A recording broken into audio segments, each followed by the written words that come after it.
अस्सलाम वालेकुम। कुहाड़ से एक इंतहाई जो है वो अफ़सोसनाक ख़बर आई कल कि एक कश्ती डूबती है, मदरसे के बच्चे थे उसमें और उसमें 11 बच्चे जो है वो उनकी डेथ हुई और टोटल ये 48 बच्चे थे जो कि जाना चाहते थे और ये 2 टोलियों की शक्ल में इन बच्चों को जो है वो क्रॉस करवाने की कोशिश की गई और कश्ती में 24-24 करके बच्चों को एंटर किया गया। अभी पहली कश्ती जो है वही अपनी सफ़र की जानिब जा रही थी। तो अफ़सोसनाक वाक़या हुआ आपने पाकिस्तान के मीडिया में और अपने सोशल मीडिया पे देखा होगा। लेकिन अभी इसकी जो है, इसकी डेवलपिंग स्टोरी आपको बताएँगे कि इसमें इंतहाई अफ़सोसनाक चीज़ें सामने आई हैं कि आखिर क्या-क्या वजूहात बनी हैं। इस वाक़ये की कुछ ऐसी वजूहात सामने आई हैं, जो कि हर बार पाकिस्तान में इससे पहले भी इस तरह की कश्ती डूबने के कई वाक़यात हुए हैं और वो भी हुए हैं और उसके साथ आपको ये भी बताएँगे कि जो सर्च ऑपरेशन जारी है, उसमें क्या-क्या मुश्किलात हैं और बच्चों की जो इतनी ज़्यादा मौत हुई हैं, इसकी वजह क्या थी और इस सारे प्रोसेस में सेफ्टी प्रोटोकॉल्स जो थे, उनके ऊपर कितना अमल दरामद किया गया। तो हम इसको स्टेप बाय स्टेप डिस्कस करते हैं। सबसे पहले तो ये था कि ये जो कश्तियाँ थीं, ये इसमें जो अफ़राद थे, वो ज़्यादा बिठाए गए थे। सबसे ज़्यादा पहली वजह तो यही थी डूबने की कि हमेशा से जो कैपेसिटी है, उससे ज़्यादा बंदे बिठाए जाते हैं। इस बदकिस्मत कश्ती के साथ जो मासूम बच्चे थे, उनकी कश्ती के साथ भी यही हुआ कि ये ज़्यादा जो है वो कश्ती में लोग बिठाए गए। 6-7 बंदों की गुंजाइश थी और 24 बच्चों को इस कश्ती में बिठाकर ज़ुल्म किया गया। उसके बाद जो सबसे एक बुनियादी चीज़ होती है, जो जैकेट्स होती हैं, लाइफ जैकेट्स, वो बिल्कुल मौजूद नहीं थी। अगर वो होती तो कम से कम 72 घंटों तक तो पानी में बच्चे ना डूबते। और फिर इससे बड़ा सितम ये कि इतना ज़्यादा ठंडा यख पानी था कि हालांकि जो रेस्क्यू था डबल वन डबल टू और जो कुर्ब जवार के जितने भी इदारे थे, जैसे ही उनको इतला मिली तो विदिन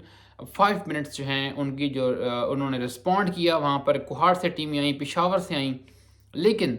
वो क्योंकि इतना ज़्यादा ठंडा पानी था और 6-7 किलोमीटर उसका जो है वो रेडियस है उस डैम का जहाँ पर ये इंसिडेंट हुआ, इतना ठंडा पानी था कि बच्चे जो हैं उनका बचना बिल्कुल जो है वो नामुमकिन हुआ। फिर भी अल्लाह का शुक्र है कि कुछ थोड़े से बच्चे जो है जिनकी कुछ बच गए हैं, उनको निकाला गया अंदर से। इंतहाई क्रिटिकल कंडीशन थी और इस सारे सर्च ऑपरेशन के दौरान जो इवन सर्च ऑपरेशन की टीम थी, उसके कुछ लोगों की जो तबीयत है वो भी नासाज़ है। खैर, coming back to the point, पहला जो इसमें सबसे बड़ी चीज़ जो थी वो ये थी, जो वजह अब तक सामने आई है कि कैपेसिटी से ज़्यादा लोगों को बिठाया गया। और दूसरा ये,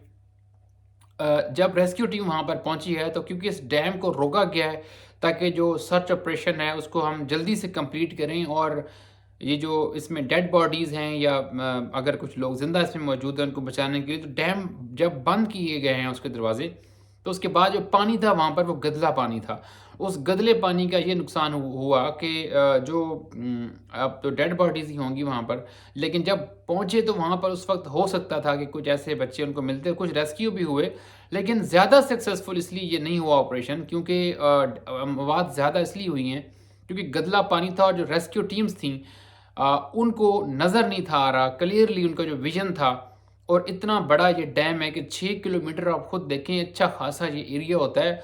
और जितने भी गोताखोर हों, जितनी भी टीम्स हों, पाकिस्तान आर्मी की टीम्स भी वहाँ पर है, लेकिन ये ह्यूमनली जो है वो थोड़ा-सा इतना ज़्यादा जो है ये आसान नहीं है। तो इसकी एक बड़ी वजह ये भी थी। उसके अलावा अब आज जो है वो पाकिस्तान आर्मी की मूसा बटालियन जो है वो सर्च ऑपरेशन में हिस्सा लेगी और वो जो अब तो डेफ़िनेटली मुआवज़ात बहरहाल कभी भी हो सकते हैं। हम तो दुआ गो हैं कि अल्लाह पाक जो इस हादसे में डूब गए थे, कोई मुआवज़ा हो और वो सारे ज़िंदा निकल आएँ। लेकिन अब वैसे अगर हम बात करें तो मुश्किल ही है उनका बचना, ज़ाहिर है। तो ठंडा यख़ पानी और अब तो वाक़ये को बहुत ज़्यादा वक़्त गुज़र गया है, तो उनको निकालने के लिए, उनको सर्च आउट करने के लिए भी मूसा बटालियन कल इस ऑपरेशन में बाकायदा आज इस ऑपरेशन में बाकायदा तौर पर हिस्सा लेगी। लेकिन ये कोई पहला वाक़या नहीं, इससे पहले सिंध में भी ऐसा ही हुआ और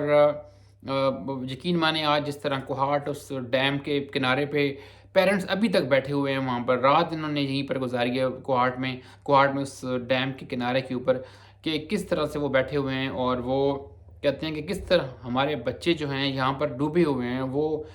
اور پتہ نہیں وہ کہاں پہنچ چکے ہوں گے ان کے بچے پانی میں بہتے ہوئے، اور ہم جو ہے ہم کس طرح گھر جا سکتے ہیں۔ تو یہ کچھ چیزیں تھیں جو کہ ہر دفعہ پاکستان میں ایسا ہی ہوتا ہے، اور کبھی بھی ایسا نہیں ہوا کہ کوئی سیفٹی پروٹوکولز، چاہے وہ کشتی کی آپ بات کریں، کل ایک روڈ حادثہ بھی ہوا تھا، ٹریفک حادثہ، اس میں بھی ایسی 40-50 بندہ جو ہے اس کی ڈیتھ ہوئی، کوئٹہ سے کراچی جانے والی جو بس تھی اس کے ساتھ ایسا ہی ہوا۔ اس سے پہلے آپ بسوں کو چھوڑیں، آپ کشتیوں کو چھوڑیں، آپ ہماری ایئر لائنز ہیں ان کو اب تک دیکھیں تو ادھر بھی یہ صورتحال ہے، وہ بھی کوئی خاص سیفٹی پروٹوکولز جو ہیں ان کو فلفل نہیں کرتی، ان کو پریکاشنری میئرز جو ہیں ان کو اس طرح سے فالو نہیں کیا جاتا، اس لیے آپ دیکھتے ہیں کہ دنیا میں بس ایک دو ایئر لائنز ہی ہیں جن کے ہر بار انہی کے حادثات ہوتے ہیں۔ اور اب دیکھیں جس طرح سے ہماری پی آئی اے ہے وہ یورپ میں بین ہے، اور یہ مطلب لوگوں کی جو ہے نا یہ آخری چوائس ہوتی ہے کہ وہ پی آئی اے میں سفر کریں۔ بہرحال ہم امید کرتے ہیں کہ یہ جو ریسکیو آپریشن ہے اس کو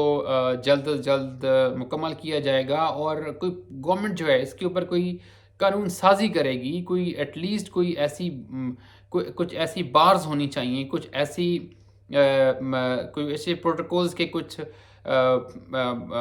باؤنڈریز ہونی چاہیے کہ جن کے بعد ہی جو ہے کشتی کو ہے کوئی جو ہے وہ دریا پانی میں جائے، اور یہ چیزیں جو ہوں، اور کوئی ان سے پوچھ گچھ کرنے والا ہو، یہاں پر کوئی جا رہا ہو، کوئی جس کا جو دل کرے کوئی کشتی لے کے دریا میں کھڑا ہو جائے۔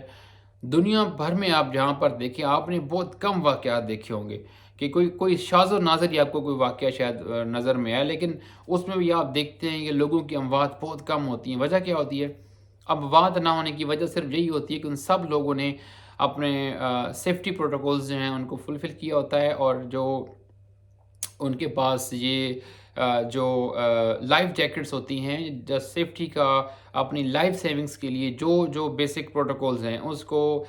جو لوگ ہیں انٹرنیشنل سٹینڈرڈز کے مطابق جو ہیں وہ اس کو فلفل کرتے ہیں، اس کے بعد منیمم کیا جاتا ہے۔ دیکھیں حادثات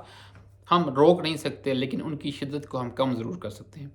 پوائنٹ یہ ہے کہ اس کے لیے ہمیں ابھی اور دوسرا قانون نہیں ہے، قانون تو ہے، امپلیمنٹیشن نہیں ہے۔ روڈ حادثات آپ دیکھیں، آپ ایک بس والے کا چلان کرتے ہیں، وہ تیز بس چلا رہا ہے تو اس کو پتہ ہے میرا 500-700-800 یا 1000 روپے چلان ہو جائے گا، تو اس کو کیا فرق پڑتا ہے؟ ایک بس، اس طرح آپ کار کا دیکھیں، آپ گاڑیوں کا دیکھیں، روز آپ دیکھیں لاہور سے اسلام آباد لوگ 2 گھنٹوں میں پہنچ جاتے ہیں، کس طرح؟ ڈیفینیٹلی ان کی سپیڈ 200 پلس ہوتی ہے، اور اس کا کیا ہوتا ہے؟ موٹر وے پولیس کا قصور اس میں کیا قصور ہے؟ وہ ایک جگہ پہ روکتے ہیں، 750-1000 فائن کرتے ہیں اور چلے جاتے ہیں، پھر فائن ایک دفعہ ہو جائے تو دوسری بار فائن بھی نہیں ہوتا،